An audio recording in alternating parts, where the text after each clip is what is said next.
Shalom, family. Shabbat shalom.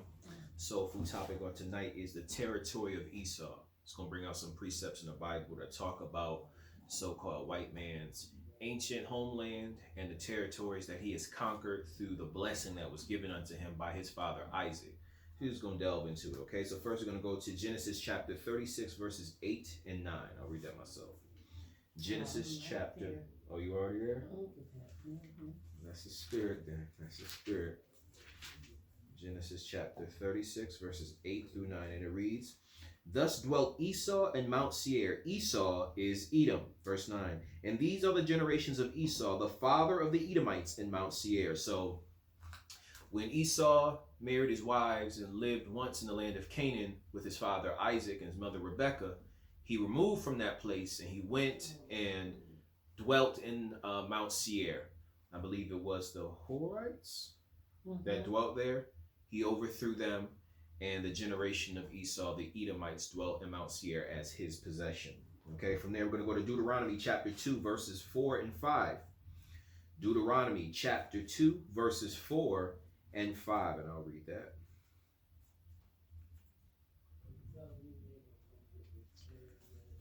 Deuteronomy chapter 2, verses 4 and 5.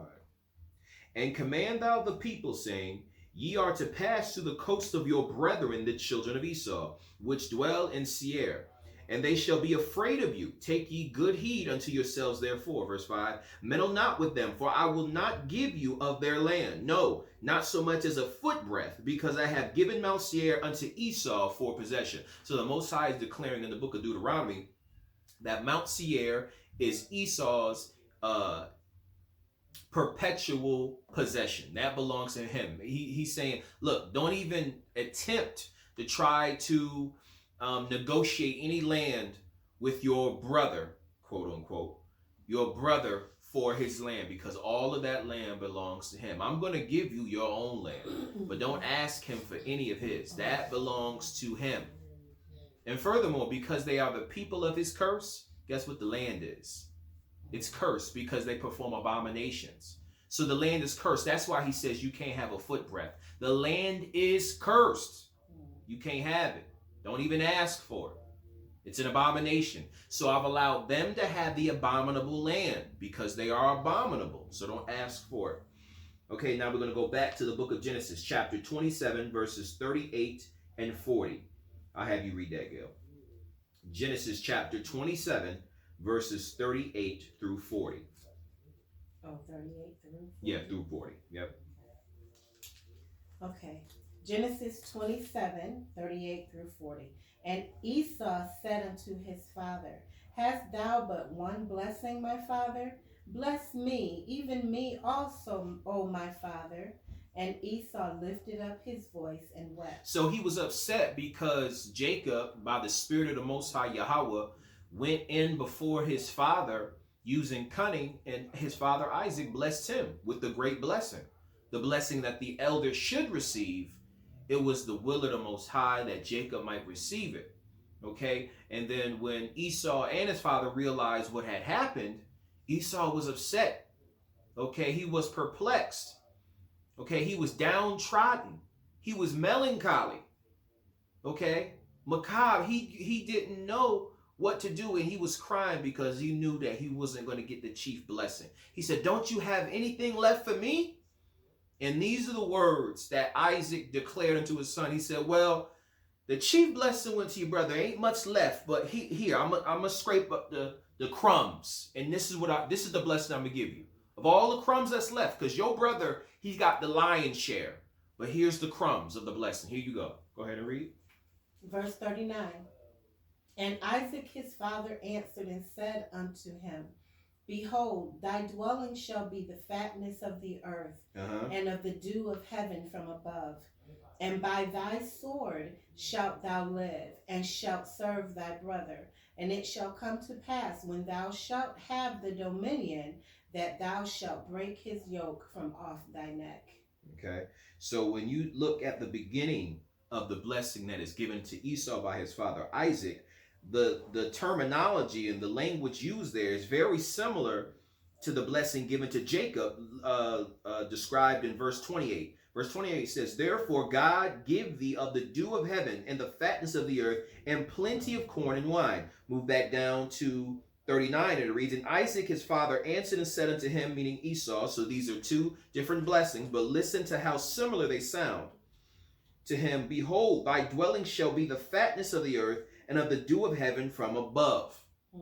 Okay, so Isaac says, there shall come a point in time when ye shall come into dominion, both you brothers, and it shall be as the dew of heaven.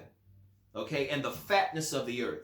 So you shall at different periods of time, at different dispensations throughout history, shall have great dominion and abundance in the earth, as the fatness of the earth and as the dew of heaven. So as the dew comes down and settles upon all the grass of the earth in the morning time, that is how the dominion of both Jacob and Esau shall be in their particular dispensations.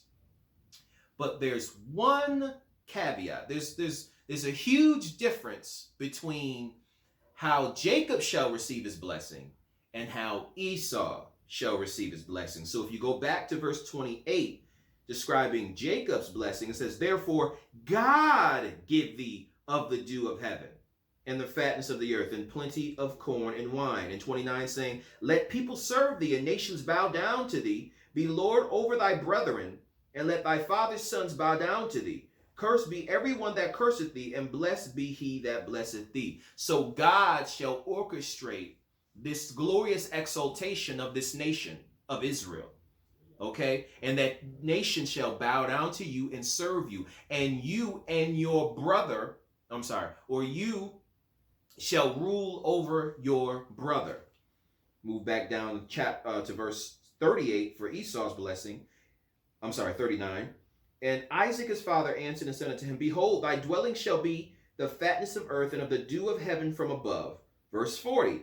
And by the sword shalt thou live. So Jacob's blessing would be given him by the Most High God. Esau, on the other hand, would be by his own power. By the sword shalt thou live. And so by the sword shall you make yourself powerful. Shall you have dominion on the earth by the power of the sword. Okay? And shalt serve thy brother. Okay? So Jacob is going to reign over you. But then you're going to break away from that and reign over him. But ultimately, the power and dominion shall be in Jacob, because Jacob got the chief blessing. Okay? And it shall come to pass when thou have the dominion, that thou shalt break his yoke from off thy neck. Okay? So from there, we're going to move to Micah chapter 2, verses 1 through 4. Micah chapter 2, verses 1 through 4, and I'll read it. Okay. Woe unto them that devise iniquity and work evil upon their beds. This is talking about Esau. He is the wicked. He is the border of wickedness, as the scriptures say. Let me read it again. Woe unto them, meaning judgment, punishment unto them that devise iniquity and work evil upon their beds, meaning in secret places, in secret chambers, okay, in private. When the morning is light, they practice it, because it is in the power of their hand. The scriptures say also in Job that the earth is given unto the wicked. Okay, and he's saying, woe unto them, woe unto the wicked that devise evil upon their bed. In the morning time when they wake up, they practice it. Okay? Because it is in their power, it is in the power of their hand. Remember the blessing that was given to Esau. It's in his hand. The power he wields is in his hand. This is how he has conducted business. This is how he has received his glory and his honor, through his own practices. Okay? Verse 2. And they covet fields and take them by violence. The blessing in Genesis said, by the sword of thy hand shall you have dominion upon the earth. It shall be as the dew of heaven, as the fatness of the earth. This is how. And by violence you shall live by the sword. The prophet Micah is saying that woe unto the wicked man, woe unto the so-called white man who covets fields and steals lands that do not belong to them by violence, by the sword, by overthrowing and conquering other nations for his own delight. Verse 2, and they covet fields and take them by violence, and houses and take them away. So they oppress a man and his house, even a man and his heritage. So not only does he steal a man's house, his land, and take away his freedom, but he also steals his heritage, meaning his customs, his traditions. So these rapists and robbers and thieves and murderers, Esau, okay, in every form that he's taken throughout history, okay, not only does he steal a man's land, his home, and his freedom, he also takes his customs. So when he does these things, he'll go into the land, he'll subjugate whole races of people, and then see how they conduct themselves and say, you know, that's kind of fly. I kind of like that. I'm going to adopt that custom. Okay? And he will begin to take, you know, different pieces of different cultures and, you know, absorb them into his own culture. He becomes a culture vulture. That's what Esau does. They oppress a man in his house, even a man and his heritage. So they oppress a man's heritage. They take away the teachings and doctrines and traditions of a man's forefathers and take them unto themselves as their own customs, as though they originated them. This is what Esau does. This is his tactic when he dominates the earth. That way he erases the evidence that he has stolen things that don't belong to him, because it says he covets fields and covets lands. So when you go and subjugate the people and then take on their customs, you say, well, you know, there's evidence that I've been here the whole time. This is how he can lie and cover his tracks and rewrite history and say that he reigned in these ancient lands that were full of dark-skinned, melanated people. He could say, we went there. We are the Egyptians. We are the Sumerians. We are the original race. Adam and Eve were white. Okay? Because he can oppress a man's heritage and switch up history and make it his own. Verse 3, therefore thus saith Yahweh, behold, against this family do I devise an evil, from which ye shall not remove your necks, neither shall ye go haughtily, for this time is evil.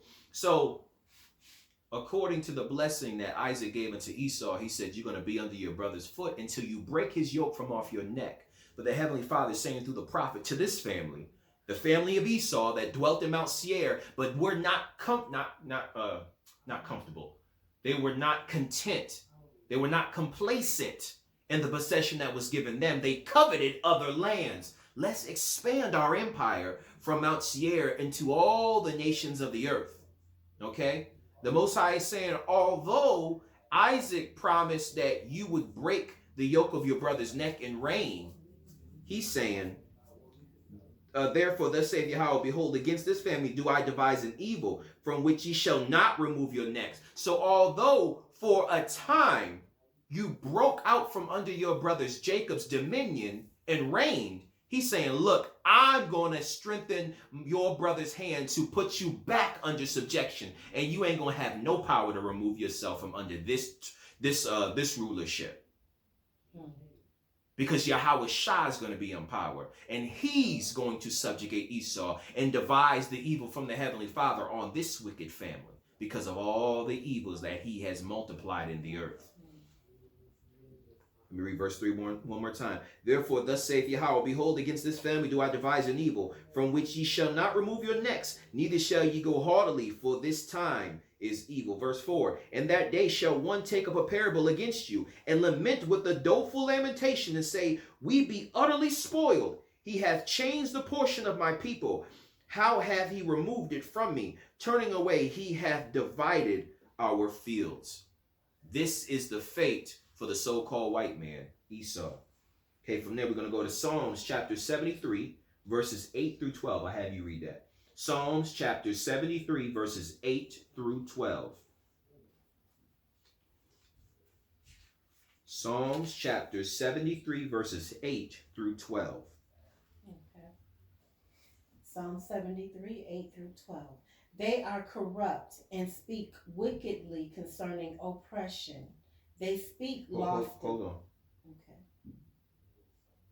73, Psalm 73, Yes. verses 8 through 12. Did you mean 13? 8 through 12. You mean 18 and 73? Psalms 73. What did I say, 18? I think I wrote 13, but I have 73, so I heard 73. Okay, go on.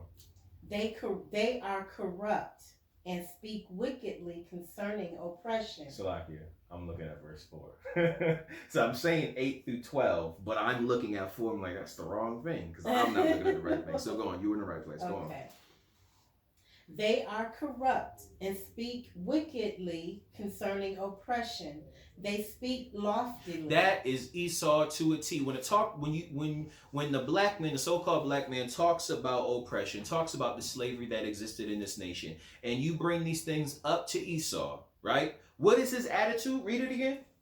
This is his attitude. This is how the white man responds to the hurt, the pain, and the unrepentant sin of brutal chattel slavery here in America. This is his response. This is his attitude. Read on. They are corrupt and speak wickedly concerning oppression. They speak wickedly concerning oppression.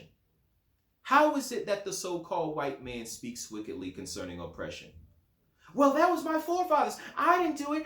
Slavery is bad, this and that. But then when you bring out the righteous judgment of the Most High God and his divine retribution concerning slavery via Revelations 13 and 10, he that leadeth into captivity shall go into captivity. He that killeth with the sword must be killed with the sword. When you ask him that, do you think that's fair? So if you did these things to my forefathers, according to the Bible, shouldn't I be able to do this to you? Well, that's not right. And, God is love. Speak wickedly concerning oppression. So essentially what you're saying is, although you feel I had nothing to do with it, what your ancestor did was fine and okay and should be exonerated from your rap sheet, so to speak.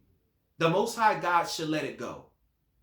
So essentially, by virtue of what you're saying is, the slavery that your forefathers inflicted on my ancestors and that they continue to perpetuate on us is okay. It's fine. Because you don't believe that there should be any consequence, any sort of retribution, any sort of justice for that. Now, if these things were, inflicted on you, you would be demanding justice. Demand justice. But because they've happened to us, it doesn't really matter.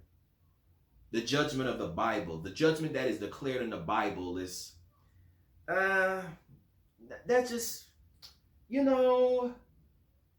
I didn't do anything. Read verse 8 one more time. Because that's their attitude. I didn't do anything. That was my ancestor. Why can't we just get along? We're all the same people. Mm-hmm. We're in this together. We both have red blood. I've gone through hardship too. They speak wickedly concerning oppression. Pretty much get over it. It's not a big deal. Yeah, that's what the Bible says, but come on. Aren't we the same? Read verse 8 again. They are corrupt and speak wickedly concerning oppression. Salaki, I'm sorry. Just as Micah said, no more shall you walk haughtily, lifted up, got your head in the sky, walking like nobody can touch you. You're corrupt and speak wickedly concerning oppression. Read again. You want me to read that again? Yeah, just read all the way through 12. They speak loftily. They set their mouth against the heavens, and their tongue walketh through the earth. That's their media, okay? They run their mouths, okay? They speak concerning things they have no knowledge of. Read on. Therefore, his people return hither, and waters of a full cup are wrung out to them. So verse 9, it says, they set their mouth against the heavens, okay? And their tongue walketh through the earth. So With their mouth, they declare what they're going to do. They declare war on nations, right? So their mouth declares it. Their mouth precedes their action. So their mouth speak it. We're declaring war on you. And then they'll send his troops, verse 10.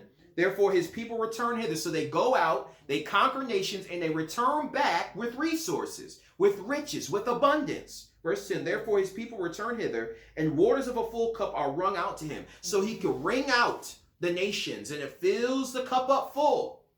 The spoils. Right? The spoils of war. Again, because in Isaac's blessing of his son Esau, he said, by the sword, by violence, you shall live by it. This is how you're going to have everything in life. You're going to fight tooth and nail, bloodshed and carnage. That's how you shall produce your wealth and abundance. Read on. And they say, how doth Yah know, or Yahweh know? And is there knowledge in the Most High? So they're asking the question, how does he know what we doing? You know what I'm saying? We read already, what was it? Yeah, Micah chapter 2. Woe unto the wicked. Let's go back real quick. So hold Psalms right there. I'm going to go to Micah 2 real quick again. Micah chapter 2 verse 1. Woe to them that devise iniquity and work evil upon their beds, meaning in secret. Does one keep their bed out on the porch of their home?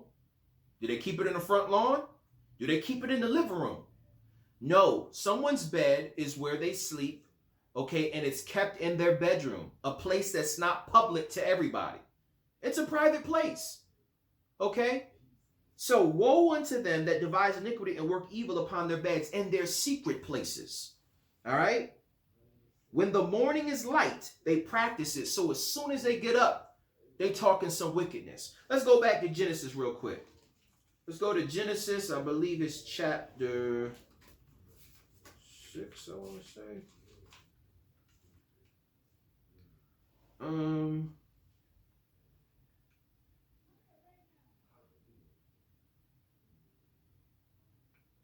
Bear with me.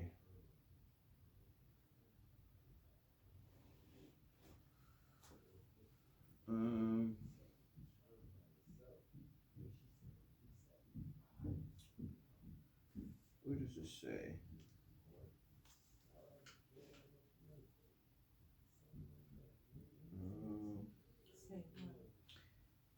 Only evil continually. That's what I was looking up.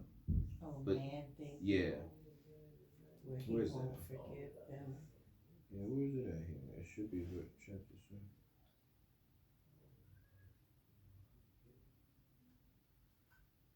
Can you find that?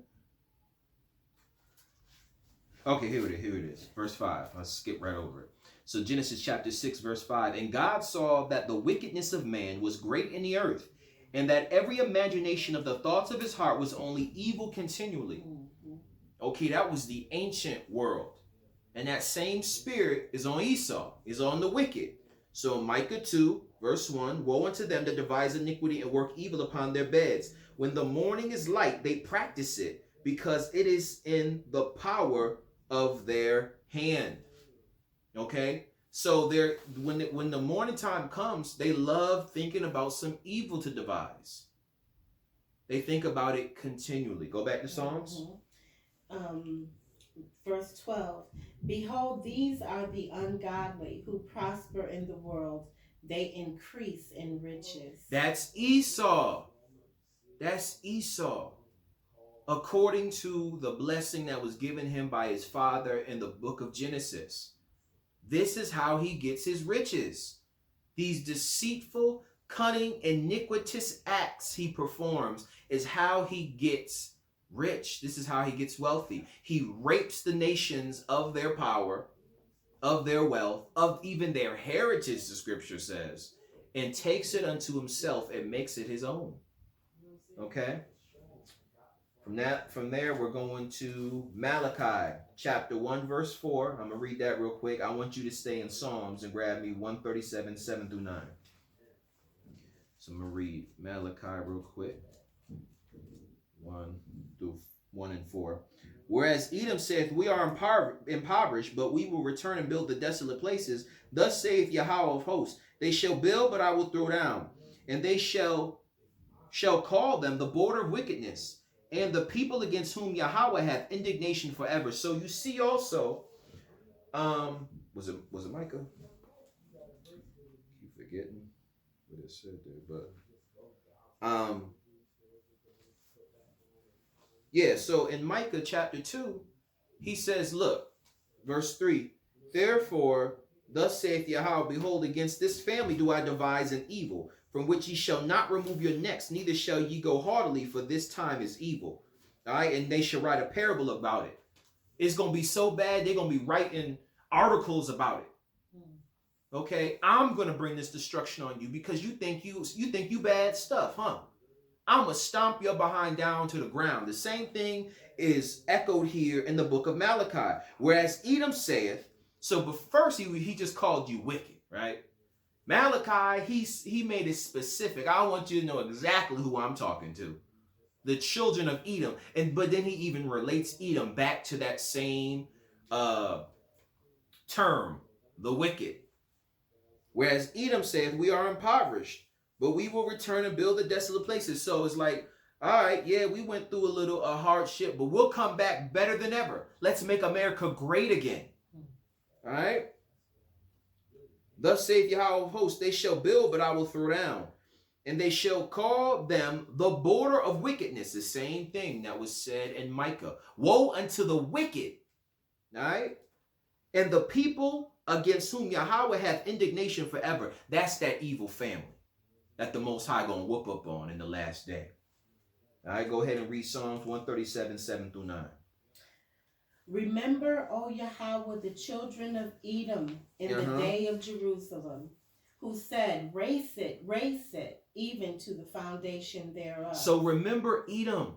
Heavenly Father, do not forget the things that they have done. Who said, raise it, or destroy the temple, destroy Jerusalem, the holy city. Read on. O daughter of Babylon, who art to be destroyed. So in time to come, you will be destroyed, as talked about in Micah, as talked about in Malachi. Go on. O daughter of Babylon, who art to be destroyed. So you see the correlation between Edom and the daughter of Babylon. So the daughter of Babylon is Edom. So no longer do they dwell in Mount Seir. They have expanded based off of the fact that they covet other lands. They oppress man, take his house, and take his heritage. They do all of that. Psalm says his mouth go out through the earth, and they return hither and wring out a cup. They take all the blessings and all the resources of the earth and bring it back to their headquarters and make themselves wealthy. Isaac said, look, you're going to have everything on the planet. By the sword shall you live by it, by violence. This is how you do. You take something that don't belong to you. You bust up in a man's house. Give me that, give me that, give me that. Yo, what you doing in my living room? And you slice somebody's head off and you take whatever they got up in there. You've done it for centuries. You've done it to countless nations, especially to the children of Israel. But you count yourself not guilty. You say, God don't see. He don't know what's going on. They speak wickedly concerning oppression. Ain't no big deal. Read on. Happy shall he be that remembereth thee as thou hast served us. Happy shall he be that taketh and dasheth thy little ones against the stones. So when we're taking little Timmy's head and dashing it on the stone, it's not because we're being unjust. We're remembering all the evil things that you've done unto us. Okay, it's only right. This is righteous retribution. This is righteous justice and judgment. Okay, moving from there, we're going to go to the book of Obadiah, my favorite, going to verse 4 through 6. And it reads, though thou exalt thyself as the eagle. Okay, so the white man, the so-called white man symbol is the eagle.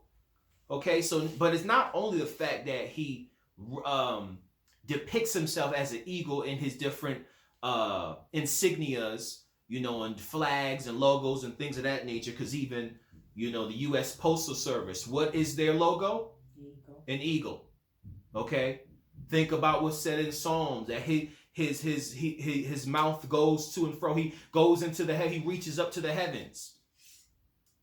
So he has that eagle. What about the eagle? What is the character of the eagle? The eagle usually likes to dwell up high in the clefts of the rock. They make their nests up in the clefts of high summits and mountains. You know, not all birds do that. Now, birds make their nests high off the ground in trees, though. But the eagle, he's not like other birds. He goes way up high and builds his nest among the stars of heaven in the clefts of the rock. Okay? And then you correlate that to the ancient ways and customs of the children of Esau. They dwelt in the clefts of the rock. They dwelt up high. They was living just as high as them eagles. They probably was eating some of them eagle birds. And they're unclean. Yeah, they unclean. They're little chicks, them eagle chicks. Eggs too. Yeah, when the mom would fly off, one of them daring Edomite children, he said, Timmy, go grab one of them eggs. You know, like a caveman. And Timmy would get out there and climb on the ledge out on this high summit and go grab him some eagle eggs for him and his family and come on back and eat some eagle eggs. Okay? I mean, that's what the scripture's saying. Let's read it again. Verse 4. Though thou exalt thyself as the eagle, and though thou set thy nest among the stars, thence will I bring thee down, saith Yahweh. So you're seeing the same thing that was spoken in Micah, that was spoken in Malachi. Now it's talked about in Obadiah. See, so the Most High is looking at Esau. He's looking at his creation because he made Esau. He said, I made peace and I made evil. Okay, I made all these things. So he's looking at his creation and saying, I see you, man.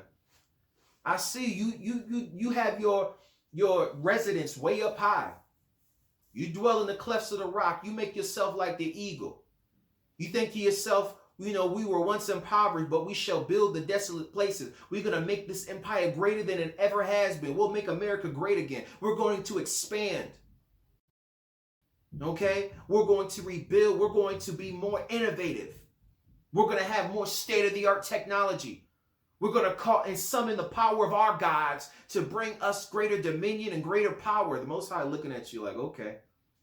Because all it is you summoning the same spirit of Nimrod to build that Tower of Babel. You trying to make it into the heavens. You trying to be like the Most High. You trying to be great. He said, all right, build. But I'm going to throw it down. I'm going to destroy you because I'm tired of you, man. The Most High is fed up with Esau. He's seeing everything that he does. Esau say, the Most High taketh no knowledge. He'll see. How he see? He can't see. We know that there is no God. You know why? Because if there was his chosen people, he wouldn't be letting us whoop up on them like that. We wouldn't be able to take, the Native Americans into subjugation. We wouldn't be able to kill and persecute Hispanics and Africans. We wouldn't be able to do none of that. And if there was a God, he would judge. He would judge us if there was a God, right? Surely, if there was truly a creator, he would judge us. But there's not a creator. We do whatever we want. We run the earth. The earth has been given unto our hand. But the Most High looking. As Romans says that he... Salakia. Let me grab that real quick. Hopefully I can find this quicker than the last one. Romans chapter 9. Let's see. 22. 9 and 22. Romans 9 and 22. What if God, willing to show his wrath and to make his power known, endured with much long suffering the vessels of wrath fitted to destruction? So what if the Most High said, you know what, I'm not going to kill you as soon as you commit iniquity and transgression. Not as soon as you offend me. But what if I wait until the end? And so I can make your defeat even more glorious. You know what I'm saying? It's like, this is a small thing, but you can think of it this way. A few years ago, the New England Patriots, right?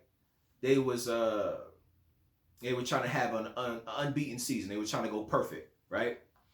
And I believe they made it through the entire regular season and didn't lose a game. So they were 16-0 through the regular season. And they get all the way to the Super Bowl, trying to be one of the two teams. I think it was the Dolphins in the 70s and the Patriots trying to become the only two teams to go unbeaten throughout the entire season. So they make it all the way to the Super Bowl undefeated, right? They play the New York Giants, a team, of course, that was not favored to win. And guess what? The New York Giants, it ended up beating them, okay? And it made Eli Manning, who was the quarterback of the Giants at that time, made that Super Bowl win greater because the level of competition that he had to beat, okay? So in the same way, what if the Most High waited? I'm not going to beat you in the regular season. You know what I'm saying? I'm not going to beat you in the first round. I ain't going to beat you in the second round. I'm not going to beat you in the conference round. I'm going to wait till we get to the Super Bowl. Mm-hmm. And you think, yeah, we about to have an undefeated season. We about to conquer and reign, and then I'll whoop up on you. Mm-hmm. Now, the game was relatively competitive, that Super Bowl. But what if the Most High demonstrated his power and let you go 16-0, blow through the playoffs, get to the Super Bowl, and then whoop up on you and blow you out 50-zip? You know what I'm saying? That's what the Most High is doing to Esau. Okay, let me read Romans one more time, verse 22. What if God, willing to show his wrath and to make his power known, endured with much long suffering the vessels of wrath fitted to destruction? So he wants to make his power known. So I'm going to flex on you. I'm going to flex on you in due season, but I ain't going to do it right now. But I see you. I see the wickedness that you're doing. You say the Most High don't see it. We do what we want. We're going to build the impoverished places. We're going to be greater than ever before. Our religion reigns over the earth. We got the whole world deceived. Salakia. Got the whole world deceived. We do what we want. Most High's like, all right, cool. All right. When the time comes, I'm going to murk all of y'all. All of y'all. All right. Verse 5. If thieves came to thee, if robbers by night, how art thou cut off? Would they not have stolen till they had enough? If the grape gatherers came to thee, would they not leave some grapes? So the Most High is saying, look, Esau, you so wicked, man. You so wicked. You don't steal just to have enough. You like the Grinch. You steal everything in the house. Drain them dry. Drain them dry. Mm-hmm. He said, dang, when the grape gatherers come, don't they leave some grapes? Mm-hmm. For that was the law, right? Said to leave some, a portion for the poor. Mm-hmm. That was the welfare system. That was the righteous thing. You don't pluck all the grapes up. If a robber comes, the robber ain't gonna, not come while the people is in the house or gone and come and rob them of everything, because they know the time is short. We don't know when the man of the house is gonna return. So if we gonna come up in here and rob them, we gotta, hit for the big stuff. I'm gonna get the TV. I'm gonna try to get some jewelry if they got it. I'm gonna try to hit up the big stuff. I'm not going in the basement to find mechanic tools. I'm not stealing mechanic tools. But that's Esau. I'm taking everything. Pull up the truck. We taking everything up out of here. You going into the pantry, finding cans of soup. Campbell's? Yeah, throw that in. You taking everything. That's Esau's wicked mindset. And the Most High is telling him about himself. That's what you do, man. You steal everything. Use toothbrushes. Yeah, throw that in there too. Just wicked. Wicked as hell, man. You stealing everything up in there. The Most High gonna deal with you. He said, I'm going to destroy you. I'm going to bring you down. Let's read verse 6. 6. How are the things of Esau searched out? How are the hidden things sought up? The Most High said, I see you. I see you, Esau. And I'm going to deal with you. You think nobody see what you doing. It's like Esau is robbing the house clean, right? Little does he know there's a hidden camera. The Most High sees. So he think, because he got on the mask, right? And he think because he's moving with cunning in the middle of the night, he's moving with stealth. Him and his boys, they loading up the truck with everything. I mean, pots and pans, everything. Old pieces of paper. He don't know. It might be some, important information, but you don't know. You just grabbing and putting everything. Just grab everything. Shall I grab this, boss? Yeah, grab it all. Toilet paper? Grab the toilet paper. Just grab it all, baby. Just put it all in the truck. But that hidden camera is watching. Okay? The Most High said, I see what you're doing. Stack to the heavens. Yep. Okay. 7. Now I was reading 6. Oh, okay. Go to Ezekiel chapter 35, verses 1 through 3, 9 through 12, and 15. So Ezekiel chapter 35, verses 1 through 3, 9 through 12, and 15. All right. Bring it out. Bring it out. Who's reading? I'm going to read it. Okay. Ezekiel chapter 35, verses 1 through 3, 9 through 12, and 15. Moreover, the word of Yahweh came unto me, saying, Son of man, set thy face against Mount Seir, and prophesy against it. So the prophet Ezekiel was commanded of the Most High to set your face against Mount Seir, the possession of the children of Edom, and prophesy. Judge this place, man.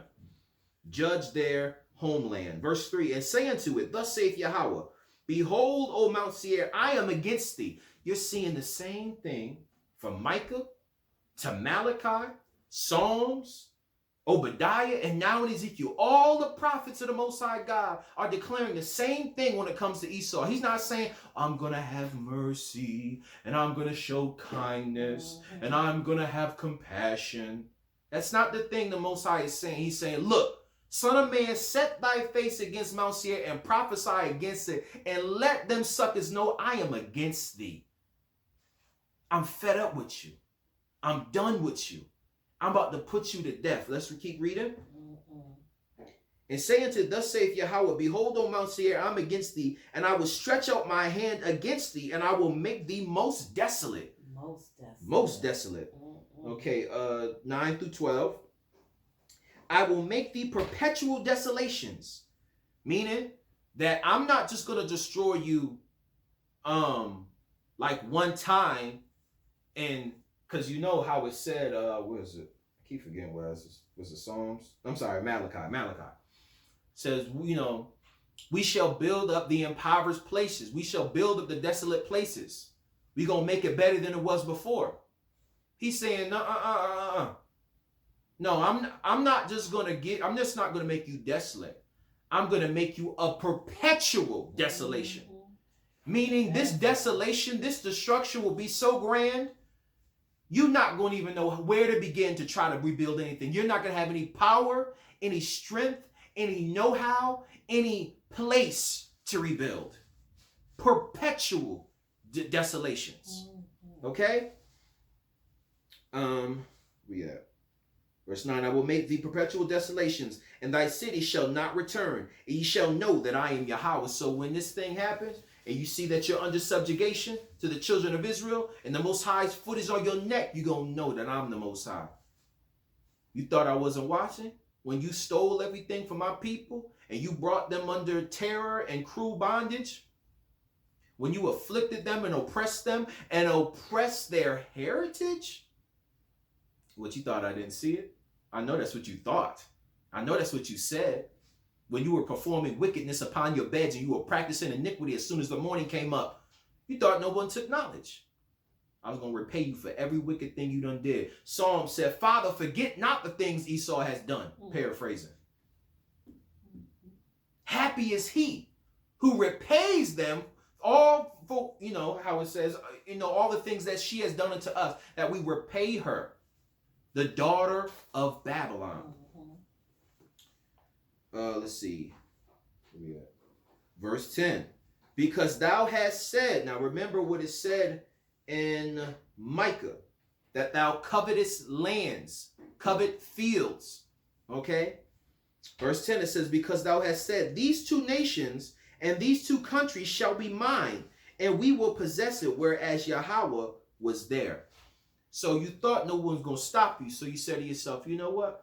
Mount Seir is all right, but I really want Israel. I really want this land right here. You know why? Because I know this is the blessed land. I know this is the land my younger brother supposed to have. I know this is the land that's blessed of the Most High God. I know this is the land that, you know, is supposed to be their perpetual possession. I want both. I want both. And you know how I'm going to get it? With this sword. This sword I've been using for a long time. And this sword has gotten me much riches and much glory and honor in the earth. And I'm going to use this sword, and I'm going to vanquish my younger brother and bring him unto naught, and I'm going to steal his land, and can't nobody stop me. That's what Esau said. He said, I want this land, and I want that land, and can't nobody stop me if I go get it. Who going to stop me? Who going to make war with the beast? Who going to stop me? Nobody. Okay, but the Most High got a response for you. Because thou hast said, these two nations and these two countries shall be mine, and we will possess it. Thus say, whereas Yahweh was there. Verse 11. Therefore, as I live, saith Yahweh, I will even do according to thine anger and according to thine envy, which thou hast used out of thy hatred against them. Who's them? Israel. Israel, the children of Israel. So the same way you said that I'm going to come against Israel and smite them and take their land and make it mine, he said, I'm going to do the same thing to you according to thine anger. Perpetually. So the anger that you had for my people, I'm going to have that same level of hatred and vitriol towards you. I'm going to repay you. And according to thine envy, which thou hast used out of the hatred against them, and I will make myself known among them when I have judged thee. So my people will know that I'm the Most High God when I conquer you. Because they're going to say, wow, the Most High God has destroyed our enemies. The so-called white man. He's brought him to nothing. There must be a God. So by the same virtues that Esau can say, there must not be a God because we do whatever we want, the children of Israel will say, surely there is a God because he has brought justice and wrought justice in the earth. Okay? Verse 12. And thou shalt know that I am Yahweh, and that I have heard all thy blasphemies which thou hast spoken against the mountains of Israel. So that lets you know he was trying to get Israel. He said, I don't just want Mount Seir. I want the mountains of Israel. I want Mount Zion. I want Mount Olivet. I want Mount Moriah. I want all the mountains. I want them to be mine. I'm greedy. I'm haughty. You know, I want all these mountains. I want them to be mine.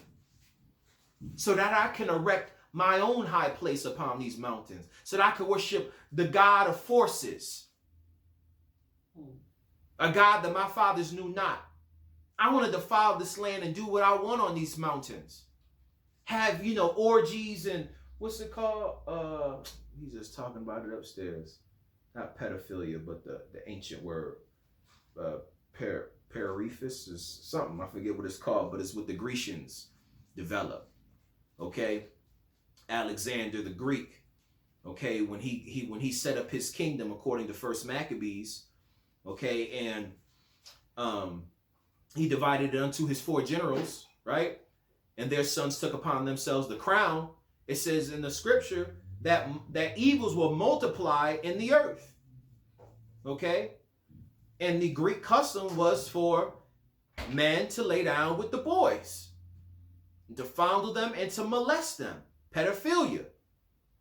Okay? And these are the same things Esau wants to do, so he coveted it. Not only was he doing that funky, nasty, defiled stuff in Mount Seir, he was lusting and thinking, yo, it'd be real nice to have sex up on their mountains and do crazy stuff up on their mountains, man. I want to have that. It's in the word, man. He wicked as hell, man. That's what he want to do. And the Most High is saying, I'm not going to let you do it. This belongs to my people, and I'm going to destroy you.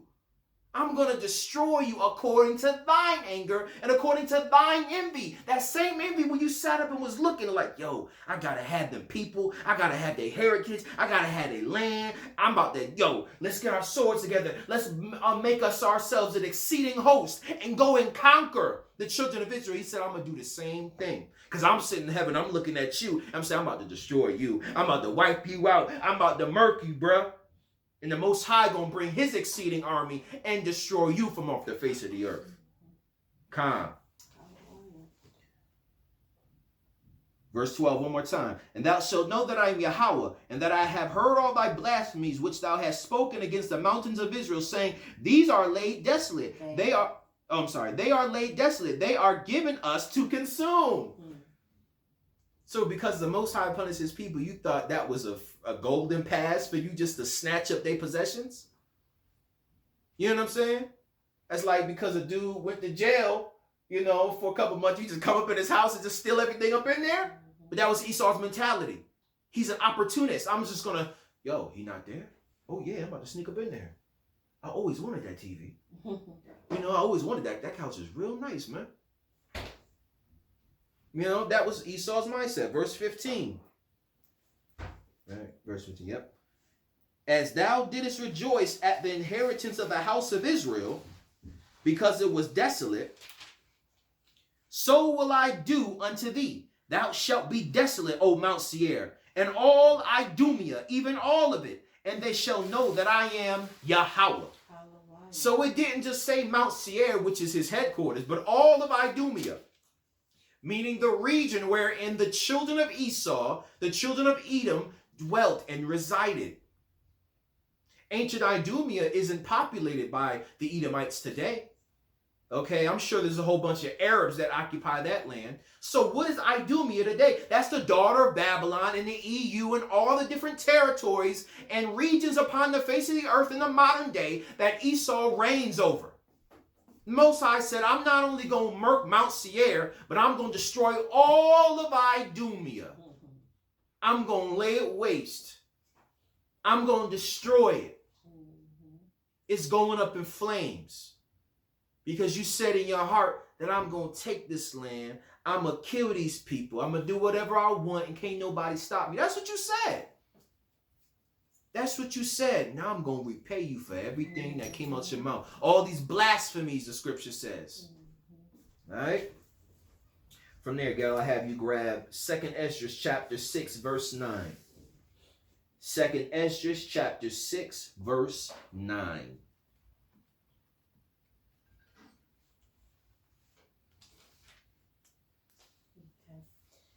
So, Salakia, before you get into that, man, sometimes I just sit and think about the destruction that's going to come upon the so-called white man. I think about it, and I think about some of the things, the sly remarks that come out of his mouth, especially some of them Edomites that I have to work with, man. I think about it. Think about the things they say. I think about the things that they do, especially when they speak wickedly concerning oppression. Okay? They speak wickedly concerning these things. Got one Edomite, got the nerve to call me lazy. Got the nerve to call me lazy. All right? Every single day, I'm the first one in there. I'm the last one to leave every single day. I do everything that's asked of me. But you want to joke and call me lazy. You want to joke and call me lazy. Okay? So the same way the Most High said, according to thine anger and according to thine envy, the Most High going to repay you. I'm going to repay the same thing to you. Most High willing, if I be able to inherit the kingdom, you going to be on them slave plantations and you going to be picking that cotton, brother. You going to be picking it. And I'm going to call you lazy if you don't pick the quota that I set for the day. That's Esau's mentality. They speak evil. They speak wickedly concerning oppression. Read on. Okay, 2 Esdras 6 and 9. For Esau is the end of the world, and Jacob is the beginning of it that followeth. So, for all the people that believe the so-called white man is Japheth, that's one of the huge points right there. That's one of the huge points to dispel that notion that the so-called white man is Japheth. Okay? Because, first of all, Japheth is mentioned in the book of Genesis, and then outside of Genesis, he's not mentioned ever again, if I'm not mistaken. Not that name particularly. Maybe the Isles of the Gentiles, but Japheth is not mentioned again. It even matter of fact, let's go there. Go to Genesis. Bear with me. Yeah, I got it.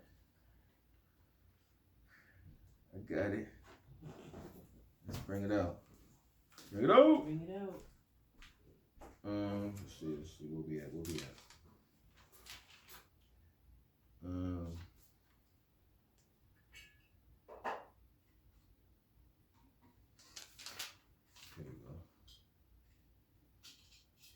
Genesis chapter 9, verse 27. God shall enlarge Japheth. So this is Noah, the father of Japheth, Shem, and Ham, speaking. He cursed Canaan, okay, which is the seed of Ham. All right.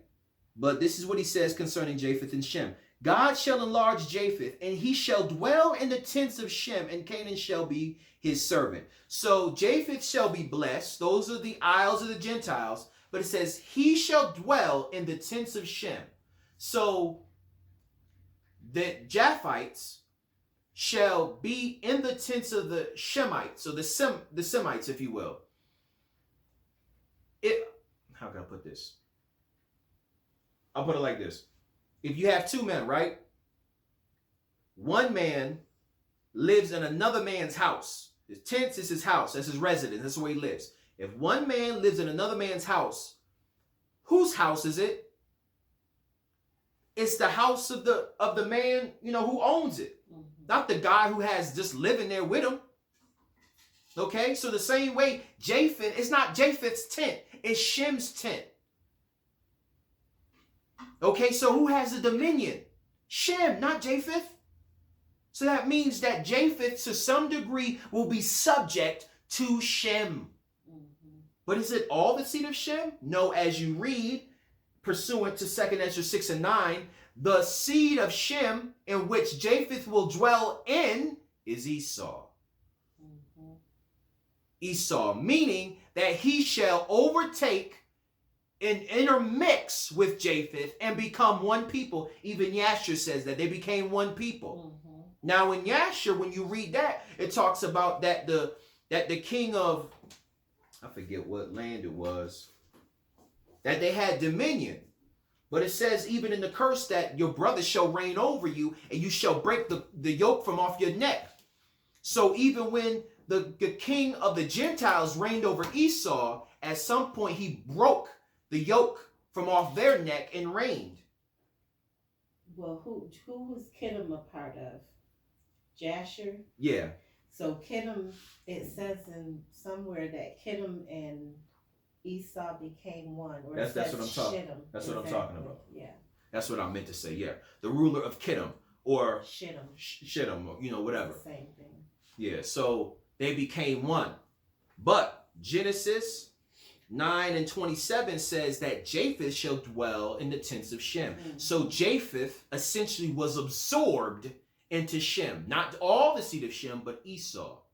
And then that is confirmed there. Read 2nd Esdras. 2nd Esdras 6 and 9. For Esau is the end of the world, and Jacob is the beginning of it that followeth. So Esau absorbed not only the Japhites, but other nations too, and became one.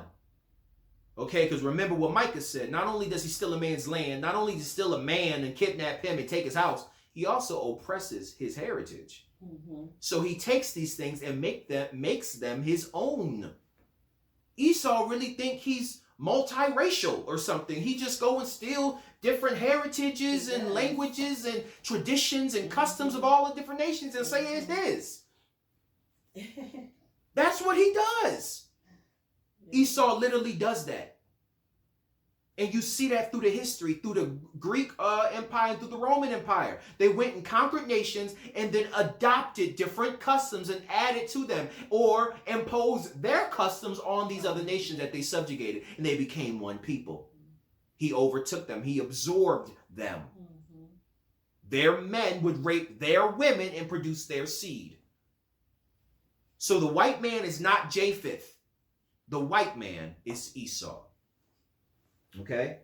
Zechariah chapter 2, verse 7. That's where we're going. Yep. Deliver thyself, O Zion, that dwellest with the daughter of Babylon. The daughter of Babylon, according to Psalms 137, is Edom. So save thyself, O Zion, meaning save thyself, O Israel, the children of Israel, who dwelleth with the daughter of Babylon, who dwelleth with Edom, who dwelleth with the white man. Save thyself. How do you save yourself? Is it through protesting? No. Is it through Black Lives Matter demonstrations? Is it with getting out to vote? Is it through bearing arms? No. Is it through going to church on Sunday? No. Is it through celebrating Thanksgiving and Christmas? No. The only way you're able to save yourself according to the Bible from the destruction that shall come on the daughter of Babylon and saving yourself is through the keeping of his righteous commandments. Hallelujah. Matter of fact, let's grab that. Let's give the proof of that thing. I'm going to go to Revelations. Revelations, I believe it's 18. 18 verse 4. And I heard another voice from heaven saying, come out of her, my people. This is the same thing echoed here in Zechariah 2. That's Zechariah 2 and 7 again. Deliver thyself, O Zion, that dwellest with the daughter of Babylon. So look, the daughter of Babylon is wicked. She perverse. You dwell among her. You've been defiled. Mm-hmm. If you want to be rescued, if you want to be clean and made right, you better save yourself. This is how you save yourself. Verse 4. And I heard another voice from heaven saying, come out of her, my people, that ye be not partakers of her sins, and that ye receive not of her plagues. And you come out by keeping the commandments. You can go back to Revelations 14 and 12, which says that here is the patience of the saints. Here are they that keep the commandments of God and the faith of Yahawashi. Mm-hmm. That's how you save yourself. That's how you get up out of the company of the daughter of Babylon, of the children of Edom. Okay, that was actually going to be the next scripture I read. So Revelations 18, 2 and 3. And he cried mightily with a strong voice, saying, Babylon the great is fallen, and has become the habitation of devils, and the hold of every foul spirit, and a cage of every unclean and hateful bird. For all nations have drunk of the wine of the wrath of her fornication, and the kings of the earth have committed fornication with her, and the merchants of the earth are waxed rich through the abundance of her delicacies.